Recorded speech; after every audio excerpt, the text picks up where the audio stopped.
أعوذ بالله من الشيطان الرجيم. بسم الله الرحمن الرحيم. الحمد لله. الصلاة والسلام على رسول الله. أما بعد. السلام عليكم ورحمة الله تعالى وبركاته. So insyaAllah subhanahu wa ta'ala, lahat ng papuri at pasalamat ay para lamang sa nag-iisang dakilang tagapaglikha. Walang iba kundi ang Allah subhanahu wa ta'ala. Purihin natin ang Allah subhanahu wa ta'ala sa mga biyayang ipinagkaloob niya sa atin. Ako sumasaksi na walang ibang Diyos na karapat-dapat sambahin maliban lamang si Allah subhanahu wa ta'ala, at ako may sumasaksi si Propeta Muhammad ay kanyang huling propeta na ipinadala sa libutan upang ituro ang tamang pagsamba sa kanya, ituro sa kanyang umma ang kahihinatnan ng isang tao sa araw ng paghuhukom. Bilang pagpapatuloy sa ating lecture talakayan mapatungkol sa araw ng paghuhukom, inshallah sa pagkakataon na ito ating ibabahagi ang paglalakbay ng kaluluwa ng isang tao, ang kanyang pagkahiwalay mula sa kanyang katawan hanggang sa kanyang paglalakbay papunta ng paraiso, papunta ng kalangitan. Merong isang hadith na napakahaba mula kay Prophet Muhammad sallallahu alaihi wasallam na isinalaysay mula kay Ibn Azib, at ito ay matatagpuan sa Al-Mustadrak ala Sahihaini lil Hakim sa Kitabul Iman. Ito ay pagkahaba-haba na hadith. Inshallah, bilang pagpapatunay sa bagay na ito ay ating babasahin inshallah subhanahu wa ta'ala, na kung saan mula kay Zadan Abi Umar na sinabi niya, Sami'atul Barra bin Azib yaqulu kharajna ma'a Rasulillahi sallallahu alaihi wasallam fi janazati rajulin min al-ansar fantahayna ila al-qabri walamma yulhadu ba'du qala فقعدنا حول النبي صلى الله عليه وسلم فجعل ينظر إلى السماء وينظر إلى الأرض وجعل يرفع بصره ويخفضه ثلاثا ثم قال اللهم إني أعوذ بك من عذاب القبر ثم قال إن الرجل المسلم إذا كان في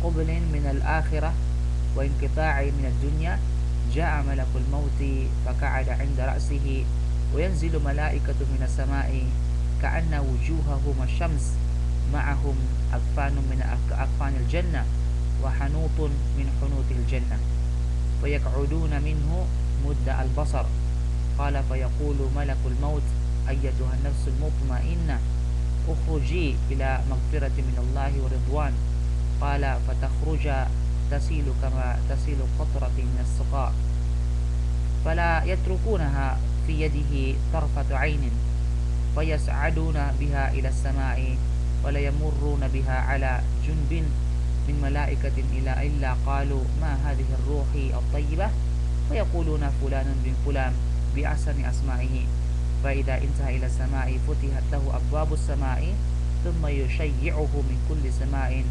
مقربوها إلى السماء التي تليها حتى ينتهى إلى السماء السابعة ثم يقول اكتبوا كتابه في عليين ثم يقال ارجعوا عبدي إلى الأرض ارجعوا عبدي إلى الأرض فإني وعدتهم أني منها خلقتهم وفيها أعيدهم ومنها أخرجهم تارة أخرى إلى آخر هذا الحديث الطويل. So ang hadith na ito ay napakahaba, mapatungkol sa bagay na ito bilang patunay sa mga sinasabi natin dito inshallah subhanahu wa ta'ala. Ngunit bago natin i-explain ang hadith na yan inshallah ay tayo ay magbanggit muna ng isang isalaysay ni Imam Muslim na kung saan mula kay Abu Hurairah radiyallahu an na sinabi ni Abu Hurairah radiyallahu an na kapag ang isang tao na mananampalataya ang kanyang kaluluwa ay pumanaw mula sa kanyang katawan, ay makakasalamuhan niya o matatagpuan niya o makakaharap niya, makakasama niya ang mga anghel na kung saan magdadala sa kanya paitaas. At sinabi ni Hammad, si Hammad ay isang narrator, sa isang tagapagsalaysay ng hadith na ito mula kay Abu Hurairah radhiyallahu anhu, na in-record na itinala ni Imam Muslim. Sinabi niya at siya, si Abu Hurairah, ay nagbanggit ng binanggit niya ang napaka ganda, napakabangong halimuyak ng isang musk, ng isang uri ng pabango. At sinabi ni Abu Hurairah, at ang manananahan sa paraiso sa kalangitan ay magsasabi, o ikaw na magandang kaluluwa, o ikaw na mabuting kaluluwa na nagmumula sa lupa, naway gantimpalahan kanawa ng Allah at ang iyong katawan na kung saan iyong dating tinirahan. At pagkatapos siya ay dadalhin papunta sa kanyang Panginoon at sasabihin sa kanya, dalhin siya sa walang hanggang nakaukol para sa kanya.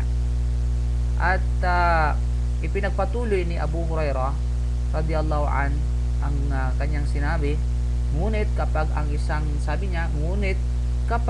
isang tao, ang kaluluwa na ito ay mula sa isang kafir, hindi mananampalataya, o kaya naman sa isang makasalanan, ay kapag nakahiwan o umalis na ang kanyang kaluluwa mula sa kanyang katawan, at sa katotohanan, sinabi ni Hammad, sinabi ni Hammad bilang patuloy sa sinabi ni Abi Hurairah, ay binanggit ni Abi Hurairah na kung saan ay magkakaroon ito ng masangsang na amoy. Anong amoy? Saan magmumula? Doon mismo sa kaluluwa ng isang taong hindi mananampalataya at ng isang taong makasalanan. Masangsang na amoy, at ang sumpa ay mapasa kanya. At ang mga naninirahan sa kalangitan ay sasabihin sa kanya, o ikaw na masamang kaluluwa na nagmumula pa sa lupa, ay sasabihin sa kanya doon sa kaluluwa na yon, ay dalhin mo siya sa walang hanggang nauukol sa kanya, walang iba kundi ang kaparusahan. Mula sa hadith ni Al-Barra ibn Azib na nabanggit natin kanina, napakahabang hadith, na kung saan si Prophet Muhammad sallallahu alaihi wasallam ay kanyang binanggit ang mga pamamaraan na kung saan sa isang kaluluwa ng isang mabuting tao, isang mabuting alagad ng Allah subhanahu wa ta'ala, ay ang mangyayari sa kanya ay hihirangin siya o paparangalan ang kanyang kaluluwa pagkatapos na ito ay kunin mula sa kanyang katawan. At ang mga anghel ay magpapadala sa kanya ng mga blessings, sa mga biyaya, papuri sa isang taong mabuti, sa kaluluwa ng isang taong mabuti. At ang pintuan at tarangkahan ng paraiso ay bubuksan para sa kanya. At siya ay lalagyan ng sapot mula sa paraiso, na kung saan yung sapot na ito ay magkakaroon ng isang napakahalimuyak, napakaganda, napakabango na nagmumula pa sa paraiso, at magbibigay ito ng napakagandang halamuyak o amoy na kung saan mas mainam pa at mas matindi pa kaysa amoy sa pinakamaganda at pinakamabagong amoy na natagpuan sa balat ng lupa. At ang mga anghel siya ay kukunin papunta doon sa maringal at marilag na paglalakbay sa marangal na paglalakbay. At pagkatapos, ang pintuan sa kanya ay bubuksan ang pintuan at tarangka ng paraiso ay bubuksan para sa kanya. At Ngunit sa isang tao na kung saan ang kanyang kaluluwa ay isang masamang kaluluwa, makasalanan ng kaluluwa, hindi mananampalatayang kaluluwa, ang mga anghel sa kalangitan ay magsusumpain siya ng mga anghel sa kalangitan, at pagkatapos siya ay kukunin mula sa kaniyang pangangatawan. At pagkatapos dadalhin siya paitaas, at ang tarangkahan o pintuan ng paraiso ng kalangitan ay itatarangka ito, isasarado. At pagkatapos ang mga grupo ng anghel ng dakilang tagapaglikha ni Allah subhanahu wa ta'ala ay katotohanan, ay walang humpay na tuto na sasabihin at hihingi kay Allah subhanahu wa ta'ala na walang humpay, hindi titigil sa paghingi sa Allah subhanahu wa ta'ala, at gayon din sa mga pakiusap sa mga anghel nagdadala sa kanya na hindi ipapahintulutan na itaas ang kanyang kaluluwa na kung saan sila ay nandoon. Okay, hindi nila ahayaan na ang kaluluwa na yaon ay mapupunta doon sa kinabibilangan o sa kinaroroonan ng mga anghel, na kung saan itong masamang kaluluwa na ito, itong talipandas na kaluluwa ay lalagyan siya ng isang sapot mula sa naglalagablab na impyerno, mula sa impyernong apoy, na magkakaroon ito ng napakasangsang na amoy mula sa impyernong apoy. Na'udzubillahi min dzalik. At ang manggagaling dito mula sa sapot na ito ang napakasangsang na amoy, at na kung saan magiging sanhi ng pagkayamot ng mga anghel ng dakilang tagapaglikha. At pagkatapos siya ay dadalhin pa itaas papunta sa kalangitan, ngunit ang mga tarangkahan at pintuan ng kalangitan ay hindi bubuksan para sa kanya, bagkus ito ay itatarangka para sa kanya. At sasabihin, at ang kanyang kaluluwa na ito ay ibabagsak, itatapon mula sa itaas papunta sa pinakababa, papunta sa ibaba. Bilang pagpapatuloy sa hadith na nabanggit ni Al-Barra ibn Azib, na kung saan ang propeta Muhammad sallallahu alaihi wasallam ay naglarawan sa isang tao, sa paglalakbay ng isang tao pagkatapos ng kamatayan sa Al-Barzakh. Sinabi niya, katotohanan, hanggang sa dumating ang kaluluwa, at wala at bawat anghel sa pagitan ng langit at lupa, at lahat ng mga anghel sa kalangitan ay magbibigay o magpapadala ng papuri, magpapadala ng biyaya sa taong tinatawag na taong mabuti ang kaluluwa. At ang pintuan ng paraiso ay bubuksan para sa kanya, at walang sinumang nagbabantay ng paraiso ng mga anghel, na baliban na lamang sila ay mananalangin sa Allah subhanahu wa ta'ala na itataas ang kaluluwa ng taong mabuti, ng taong mananampalataya papunta doon sa kinaroroonan ng mga anghel. Kapag ang anghel ng kamatayan na si Malakal Maut, at gayon din ang mga anghel na kung saan ay kukunin at ang kanyang kaluluwa, at hindi iiwan ng mga anghel ang kaluluwa na ito ng isang mabuting tao kahit pa sa isang kislap ng mata. Ibig sabihin ay talagang nakaalalay ang mga anghel na yaon sa mga oras na yaon. At pagkatapos, bago ito pangyari, bago ito dalhin papuntang itaas, papunta hanggang sa bago siya ilalagyan ng sapot na may halong halamuyap na nagbumula pa sa paraiso. Ito yung sinabi ni Allah subhanahu wa ta'ala sa kanyang banal na Quran. Sa kanyang banal na Quran sa Suratul An'am. Sinabi niya, tawaffathu rusuluna wa hum la yufarritun. Katotohanan, ang mga anghel na kung saan ay nagbibigay ng assistant doon sa taong binawian ng buhay sa kaluluwa na ito, ay katotohanan ay sila ay gagawin nila ang utos na ipinag-utos sa kanila ni Allah subhanahu wa ta'ala, at hindi nila ito susuwayin. Napakalinaw na sinabi ni Allah subhanahu wa ta'ala.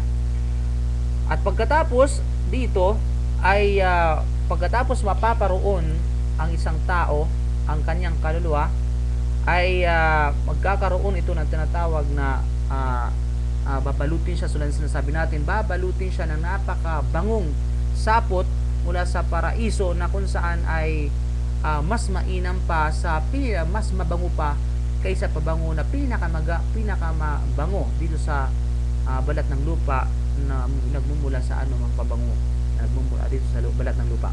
At pagkatapos siya ay dadalhin pa itaas at dadaanan nila ang mga grupo ng mga anghel na magsasabi sa kanila, na sasabihin sa mga grupo anghel sa kanya doon sa mga nagdala sa kanya ng mga anghel, sino itong nagmamay-ari ng magandang kaluluwa, ng mabuting kaluluwa. Sasabihin ng mga anghel na umaalalay sa kanya papunta sa itaas, ito si Pulano na anak ni Pulano. Siya ay tatawagin sa pinakamainam na pangalan na kung saan kilala siya dito sa ibabaw ng mundo. Itong kanya, kaya nga bilang in-urge tayo sa Islam, sa katuruan ng Islam, na ipangalan natin sa ating mga anak ang pinakamagandang pangalan na itinuturo sa atin ni Prophet Muhammad sallallahu alaihi wasallam. At kabilang sa kanyang hadith na isa sa mga pinakamagandang pangalan ay walang iba kundi ang Abdullah at saka Abdurrahman. Ibig sabihin ng Abdullah, alipin ni Allah, o kaya ang Abdurrahman ay alipin ng isang mahabagin. At anuman ang mga Islamicong name na alam natin lahat ang mga Islamic name na kung saan ito ay nagkakaroon ng magandang pangalan, maliban lamang sa mga kataga na hindi maganda. So wag natin itong ipangalan sa ating mga anak. Bagkus ang ipangalan natin sa kanya yung magkakaroon o may magandang kahulugan. Katulad ng ating mga nabanggit sa kadahilanan, sa araw na itataas iyang kaluluwa niyang isang tao, ay pagkatapos sa batihin at tanungin ng mga grupo ng mga anghel, yung mga nagdala sa kanya papuntang itaas, ay katotohanan, sasabihin niya, ito si Pulano na anak ni Pulano, at kung saan ay babanggitin ang pangalan ng isang tao sa pinakamagandang pangalan. At pagkatapos, kapag na dumating na sila sa unang palapag ng kalangitan ng paraiso, ay katotohanan ay kanilang mabubuksan sa kanila para sa kanila ang tarangkahan nito. At pagkatapos ay ang mga anghel na kung saan malapit kay Allah subhanahu wa ta'ala ay sasabayan siya ng papunta doon sa pangalawang bahagyan, pangalawang angkat o pangalawang level ng paraiso. Parang sabi nating to bid him farewell, okay? Para doon sa pangalawang antas ng paraiso. At pagkatapos ay sasalubungin naman siya ulit ng mga malaika doon sa pangalawang antas, ihahatid naman siya doon sa pangatlong antas. Subhanallah. Naway bilang tayo ni Allah subhanahu wa ta'ala sa mga taong magkakaroon ng mag-aangkin ng magandang kaluluwa, inshallah subhanahu wa ta'ala. Hanggang sa sila ay makarating sa pangpitong palapag ng paraiso. At sasabihin ng Allah sa kanya, sa taong yaon, ay ilagay nyo ang aklat ng aking alipin sa Illiyin. Ang ibig sabihin ng Illiyin, Register of Righteous Deeds. Yun ang ibig sabihin ng Illiyin na sinabi ng Allah sa banal na Quran. Sinabi niya, Kalla inna kitabal abrari lafi Illiyin wa ma adraka ma Illiyun kitabun marqum yashhaduhul muqarrabun. Katotohanan, hindi ang kanilang inaakala na ang Quran ay ginaya lamang mula sa mga naunang tao. Walang pag-aalinlangan ang mga talata ng mabubuti. Walang pag-aalinlangan ang mga talaan ng mga mabubuti ay nasa mataas na antas ng Al-Jannah. At ano ang makapagpapabatid sa iyo, O Muhammad, kung ano ang mataas na antas na ito, yung Illiyun, ang aklat ng mga mabubuti na ang pagkakasulat ay inuukit na katulad ng numerong itinatak sa kasuotan na hindi na makakalimutan at hindi na mabubura pa, na ito ay nababasa ng mga malalapit sa Allah na mga anghel sa bawat kalangitan. MashaAllah, naway ibilan tayo ni Allah subhanahu wa ta'ala sa mga taong pagkakalooban niya ng kasulatan, ng kabutihan o illiyon. So dito ay ilalagay ang aklat ang kanyang aklat magawa doon sa illiyin, at sasabihin sa kanya ni Allah subhanahu wa ta'ala, o kayong mga anghel, dalhin mo pabalik, ibalik niyo ang aking alipin papunta doon sa kalangitan, doon sa kalupaan, sa kadahilanan ako ay sila ay aking nilikha mula sa lupa, at sila ay magbabalik dito, at pagkatapos akin silang ibabalik o akin silang bubuhayin muli mula sa lupa. Yan ay sa araw ng paghuhukom. So dito ay ang mga anghel ay agad-agad ay ibabalik sa kanya ang tinatawag na kaluluwa sa kanyang katawan. Dito ang sinasabi natin kanina para magbigay linaw sa atin na ang paglalakbay ng isang tao mula sa kalangitan ay ito yung pagkakataon na kukunin ng mga malaika, ng mga anghel ang kanyang katawan, ang kanyang kaluluwa mula sa kanyang katawan papunta sa kalangitan. Paglalakbay na yon, ito yung pagitan na kapag kinuha ng mga malaika, ng mga anghel ang kanyang kaluluwa hanggang sa pagitan nito at saka ng bago siya ilibing, bago siya ilagay sa lupa at tabunan. So dito sa pagitan ng tinatawag na pagkuha ng kanyang kaluluwa at saka paglagay sa kanyang katawan doon sa ilalim ng lupa, sa kanyang libingan, dito mangyayari ang paglalakbay mula sa kalangitan, mula sa tinatawag na kalangitan. At pagkatapos doon ay babalik na sa kanyang kaluluwa sa kanyang katawan doon sa loob ng libingan para sa katanungan, para sa mga pangyayari sa loob ng libingan. So ito ay ang propeta Muhammad sallallahu alaihi wasallam ay nagsalita sa isang tao. Siya ay nagbanggit sa isang taong masama ang kaluluwa, sa isang hindi mananampalataya, sa isang masamang tao, isang talipanda, sa isang palasway, sa mga utos ni Allah subhanahu wa ta'ala na mag-aangkin ng masamang kaluluwa, na kung saan ay hihilain ang kaluluwa na ito. Hihilain. Na'udzubillah. At pagkatapos sasabihin sa kanya, pagkatapos ng hilain ay sasabihin sa kanya ng mga anghel sa kalangitan, sa pagitan ng langit at lupa, at gayon din ang mga anghel sa kalangitan ay magbibigay sa kanya ng sumpa. Susumpain siya at katotohanan, at ang pintuan ng paraiso ay isa-shutdown. Ang pintuan ng paraiso ay itatarangka para sa kanya. Wala siyang saysay na para makapasok doon sa paraiso o sa kalangitan.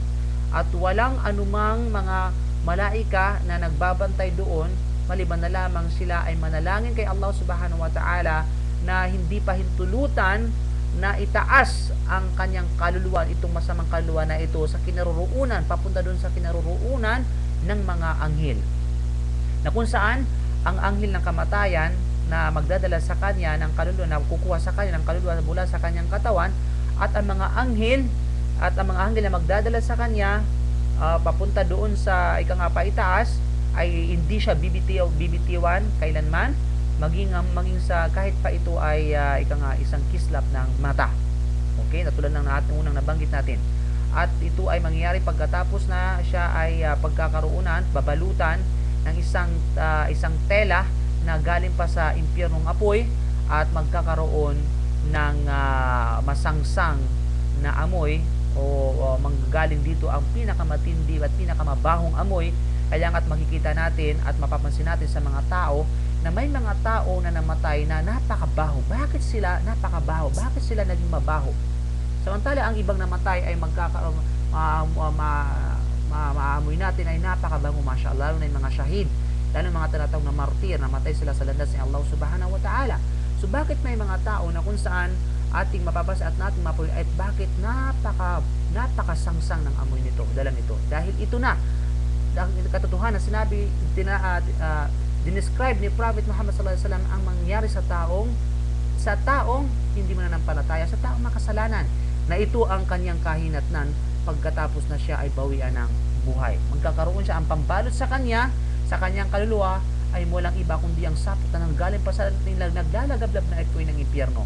At At pagkatapos ay magdadala ito ng napakasangsang at napakabahong amoy. Na'udzubillahi min dalik. Na kung saan ang kahalintulad ng amoy na ito ay parang patay na laman. Parang patay na laman at mas matindi pa nito na matatagpuan natin sa balat ng lupa. At pagkatapos siya ay dadalhin pa itaas, papunta doon sa unang palapag ng kalangitan at walang mga malaika na kanilang dadaanan o grupo ng mga malaika na kanilang dadaanan maliban na sila ay magtatanong, sino itong masamang kaluluwa na ito? At sasabihin, ito yung anak, ito si Pulano na anak ni Pulano, ay tatawagin siya sa kanyang pinakapangit na pangalan na kilala siya dito sa ibabaw ng lupa. Kaya nga, huwag tayo magpangalan sa mga pangalan ng mga kuffar tulad ng mga James, tulad ng mga George at iba pa, mga sabi natin, Jennifer, subhanallah. Huwag tayong gumaya sa kanila. Meron tayong pamantayan na tinuturo sa atin ng Islam na ipangalan natin sa ating mga anak ang magandang mga pangalan. Kaya nga ito ang maling kamalian at malantad na pagtalikod at pag-iwan sa sunnah ng Prophet Muhammad sallallahu alaihi wasallam sa pagitan ng mga Muslim na sa kasalukuyan ngayon.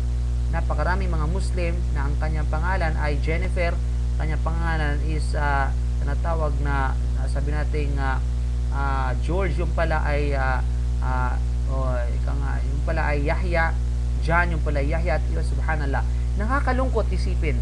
Okay, so kailangan tayo ay mamulat na sa ganitong kamangmangan sa buhay natin ang sunnah ng Prophet sallallahu alaihi wasallam, dahil ang pagbibigay ng pangalan, ng magandang pangalan ayon sa Islam ay ito ay may ugnayan pagkatapos ng kamatayan ng isang tao. At pagkatapos nito ay sasabihin sa kanya, sino ito? Sasabihin ng malay, tatanungin, ito yung anak ni Pulano na anak, ito si Pulano na anak ni Pulano. Kung saan babanggitin ang kanya pangalan na mapangit at ito ay kilala sa ibabaw nung siya ay nabubuhay pa sa ibabaw ng mundo. At pagkatapos nung marating nila ang unang palapag ng paraiso ng kalangitan, ay sasabihin sa kanila o hingin sa kanila na buksan sa kanila ang paraiso, ang tarangkahan na ito. Ngunit katotohanan ay hindi ito bubuksan, bagkus itatarangka sa kanila dahil merong dala ang mga malaika na masamang espiritu, okay, masamang kaluluwa ng galing sa masamang tao, sa masamang katawan at hindi mananampalatayang katawan. Ito kung saan ito ay ni-recite ni Prophet Muhammad sallallahu alaihi wasallam at pagkatapos siyang banggitin mga bagay na ito, nagbanggit siya ng banal na Quran. Nagbanggit siya sa mga talata ng banal na Quran sa Suratul A'raf. Sinabi ng Allah subhanahu wa ta'ala, innal ladhina kadzabu bi ayatina wastakbaru anha la tufattahu lahum abwabus samai wala yadkhuluna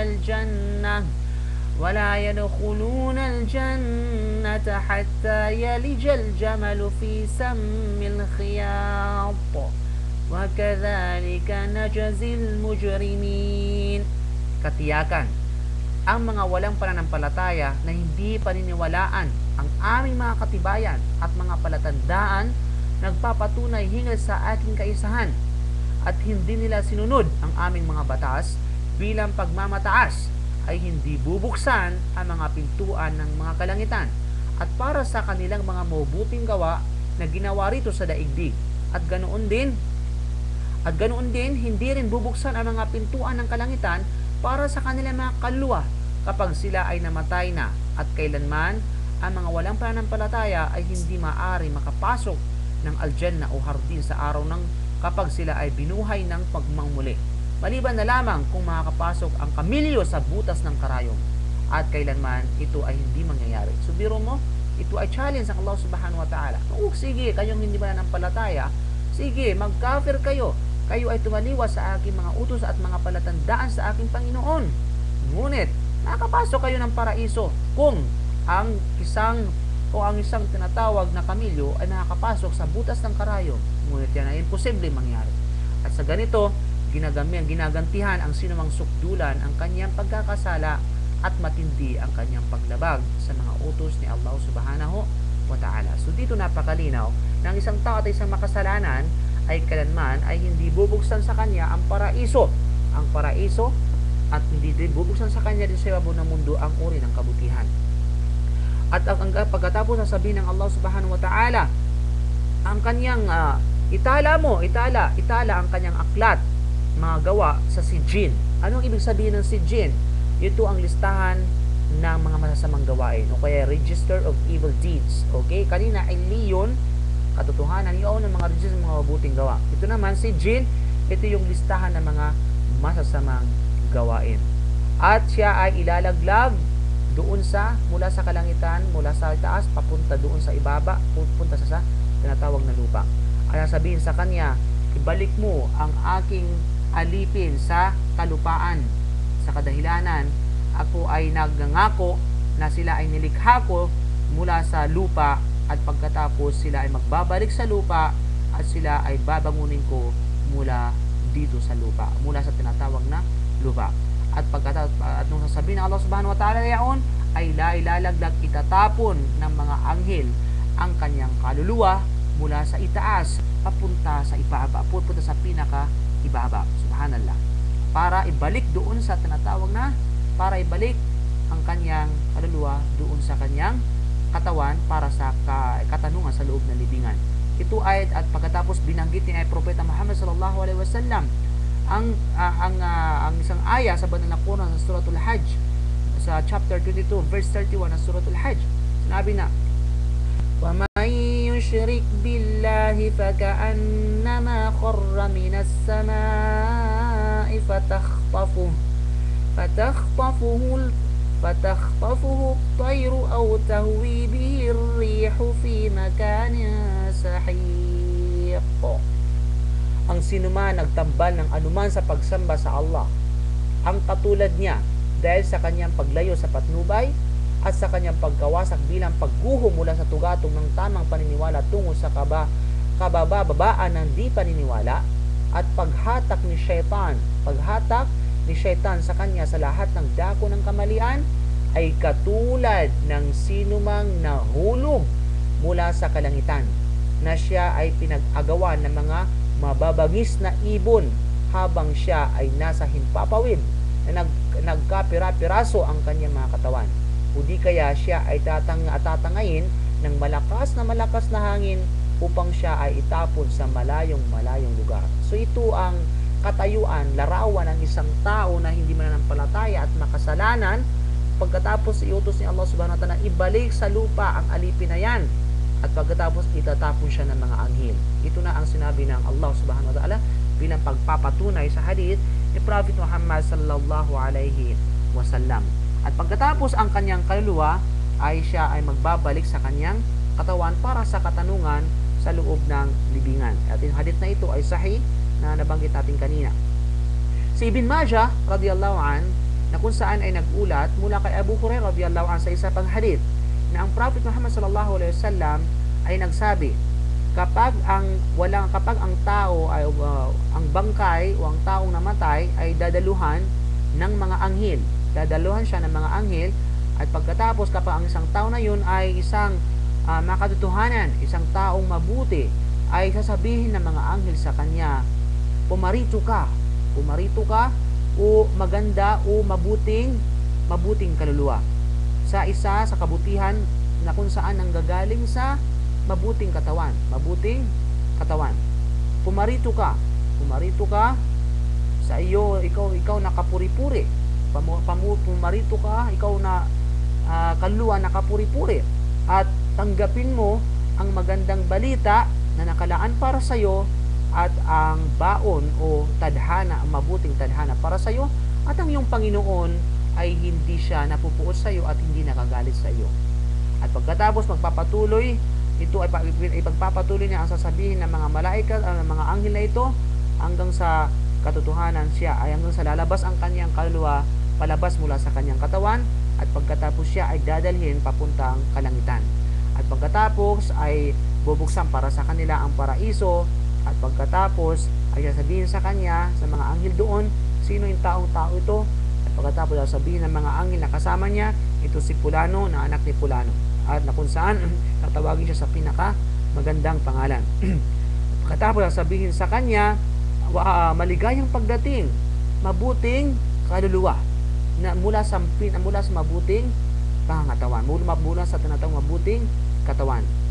o pumarito ka sa pumasok ka, ikaw na kapuri-puri, at magbigay ka na at tanggapin mo ang mga magagandang balita na inilaan sa iyo ng yung dakilang paglikha ng iyong Panginoon at yung tadhana inilalaan sa iyo ng iyong Panginoon. Ang iyong Panginoon ay hindi galit, ang iyong Panginoon ay hindi nagkakaroon ng puot sa iyo. At pagkatapos ito ay patuloy na uulit sasabihin ng mga laika hanggang sa siya ay dadalhin pa itaas, at pagkatapos na paitaas na kung saan doon napaparoon ang tinatawag na ang kanyang Panginoon. At pagkatapos naway Allah Azza wa Jal. Ang ngunit kapag ang isang tao naman ay sa kabilang dako ay isang masamang tao, isang talipandas na tao, isang makasalanan na tao, isang walang pananampalataya, nasabihin ng mga anghel sa kanya, pumarito ka, o ikaw na isang masamang kaluluwa na nagmumula sa isang masamang katawan. Pumarito ka, isang kahiyahiyang kaluluwa, at tanggapin mo ang mga balita, ang matinding balita sa iyo na nakalaan. Tanggapin mo ang isang kumukulong likido. Tanggapin mo ang isang nana, ang isang putok na mabahong nana at mabahong putok, at ano pang mga uri ng mga parusa para sa iyo na inilalaan ng iyong Panginoon dahil sa iyong walang pananampalataya, dahil sa iyong pagsuway sa mga pag-utos ng iyong Panginoon, pagsunod sa mga sa iyong sariling tinatawag na desire o pagnanais. Tanggapin mo ang mga parusa na ito, at itong mga parusa na ito ay binanggit sa Suratul Sad chapter 38 verse 57 and 58 ng banal na Quran. At pagkatapos ay sasabihin niya ito ng paulit-ulit ng mga malaika hanggang sa ito ay maghiwal, hanggang sa lalabas ang kanyang kaluluwa mula sa kanyang katawan. At pagkatapos dadalhin siya papunta doon sa itaas, papunta sa unang palapag ng kalangitan. At pagkatapos ay hindi bubuksan sa kanila, tatanungin at hingi na buksan sa kanila ang paraiso, ngunit katotohanan ay hindi bubuksan sa kanya ang paraiso at itatarangka para sa kanya ang tinatawag na paraiso. At sasabihin ng mga malaika sa kanya, sa mga sino ang taong ito, at sasabihin ng mga malaikang kasama niya, mga anghel na kasama niya, ito si Fulano na anak ni Fulano. At pagkatapos sasabihin sa kanya ay walang welcome, there is no welcome for the evil soul which has in an evil body. Walang saysay, walang puwang, walang espasyo sa isang taong talipanda, sa isang taong ng pananampalataya, sa isang taong makasalanan. Kaya nga ay sasabihin ay ibalik mo ang kaluluwang kahiyahiyang kaluluwa na yan. At pagkatapos ibabalik siya, itatapon ang kanyang kaluluwa. Pagkatapos na itarangka sa kanya ang paraiso, itatapon ang kanyang kaluluwa mula sa itaas papunta sa pinakaibaba doon sa kanyang pakatawan para sa katanungan sa libingan. So ito yung paglalakbay, larawan papaano maglalakbay ang isang tao mula sa pagkatapos na siya ay kunin ang kanyang kaluluwa mula sa kanyang katawan papunta sa itaas, papunta sa kalangitan. Kaya nga panatilihin natin ang pagkakaroon ng pananampalataya, panatilihin natin ang pagsunod sa mga utos ni Allah Subhanahu wa Ta'ala upang sa ganon ay maging karangal-rangal ating kaluluwa sa araw na tayo ay bawihan ng muli, magiging welcome tayo sa tinatawag na paraiso pagdating na bawian tayo ng Allah ng buhay, inshallah Subhanahu wa Ta'ala. At iwasan natin ang paggawa ng pagkakasala, at iwasan natin ang hindi pagkaroon ng pananampalataya sa kadahilanan ang mangyari sa isang tao kapag ganito ang kanyang tinatawag na kahinatnan ay katotohanan siya ay nasa paglugi, ay nasa pakamatindi at lantarang pagkalugi at nasa matinding tinatawag na kapahamakan. So dito ay inilarawan sa atin, bakit tayo inilarawan ito ng Prophet Muhammad sallallahu alaihi wasallam? Sa kadahilanan mga kapatid, dahil upang magkaroon tayo ng awareness, magkaroon tayo ng tinatawag na awareness, subhanallah, ng tinatawag na alaala sa ating mga sarili na ano ang mangyayari sa atin pagdating ng araw ng paghukom. Ano mangyayari sa atin pagkatapos na tayo ay bawian ng buhay? Sa Islam, napakalinaw ng turo, napakalinaw ng mga bagay na ito dahil tinuturo sa isip ang kompletong indetalyado sa mga bagay na ito mapatungkol sa kabilang buhay. Dahil walang nakakaalam ng mga bagay na ito maliban lamang ang Allah subhanahu wa ta'ala. Maliban lamang siya. Kaya nga't nagbigay siya ng mga detalyadong impormasyon regal sa mga bagay na ito upang magkaroon tayo ng pag-iingat sa mga pang-araw-araw na ating ginagawa. At upang sa ganun ay tayo ay maghabulan sa pagiging ng kapatawaran sa Kanya. So naway ang lecture na ito, maikling lecture na ito, magsisilbing kapupulatan natin ng aral, magsilbi sa ating dagdag kaalaman upang sa ganun magkaroon tayo ng dagdag na pananampalataya o iman sa ating mga puso, takot sa Allah subhanahu wa ta'ala at mabuting gawain bilang paghahanda sa araw ng pagkabuhay muli, bilang paghahanda pagkatapos ng tinatawag na termino natin dito sa ibabaw ng mundo, walang iba kundi ang pagdating ng kamatayan. So barakallahu fikum wa jazakumullahu khair. Inshallah ating ipagpapatuloy ang ating lecture sa darating na pagkakataon o oras inshallah subhanahu wa ta'ala. Wa akhiru da'wana alhamdulillah. Assalamu alaikum warahmatullahi ta'ala wabarakatuh.